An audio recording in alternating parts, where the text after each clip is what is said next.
Hi అండి అందరికీ. ఈరోజు మేము మష్రూమ్ పకోడీ ప్రిపేర్ చేసాము. ఇదైతే చాలా టేస్టీ అండ్ క్రిస్పీగా వచ్చిందండి. అందరూ చాలా ఇష్టంగా తిన్నారు. దీన్ని మనం సాంబార్లోకి కానీ రసంలోకి కానీ సైడ్ డిష్గా అయితే చాలా బాగుంటుంది. ప్రాసెస్ అయితే చాలా సింపుల్.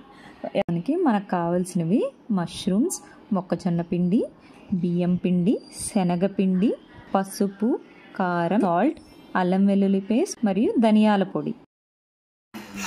ముందుగా మష్రూమ్స్ని నీట్గా క్లీన్ చేసుకోవాలి. మేమైతే 2 ప్యాకెట్స్ ఆఫ్ మష్రూమ్స్ తీసుకున్నాం.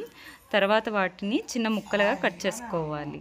అందులో 3 స్పూన్స్ ఆఫ్ మొక్కజొన్న పిండి, 2 స్పూన్స్ శనగపిండి, అలాగే 1 స్పూన్ పసుపు, 2 స్పూన్స్ కారం, సరిపడా సాల్ట్ మరియు 2 స్పూన్స్ ధనియాల పొడి, 1 స్పూన్ అల్లం వెల్లుల్లి పేస్ట్, మరొక స్పూన్ బియ్యం పిండి, అలాగే 2 స్పూన్స్ ఆఫ్ ఆయిల్ వేసి బాగా కలుపుకొని ఒక 15 నిమిషాల పాటు పక్కన పెట్టుకోవాలి. తరువాత స్టవ్ మీద బాండీ పెట్టి డీప్ ఫ్రైకి సరిపడా ఆయిల్ వేసి ఆయిల్ బాగా వేడవ్వనివ్వాలి. తరువాత కలిపి పక్కన పెట్టిన మష్రూమ్స్ని ఒక్కొక్కటిగా ఆయిల్లో వేసి స్టవ్ని మీడియం ఫ్లేమ్లో ఉంచి గోల్డెన్ కలర్ వచ్చే వరకు ఫ్రై చేయాలి. తరువాత వీటిని ఒక బౌల్లోకి తీసుకోవాలి. అంతేనండి, సింపుల్గా మష్రూమ్ పకోడీ ఇలా ప్రిపేర్ చేసుకోవచ్చు. మీరు కూడా ఖచ్చితంగా ట్రై చేయండి.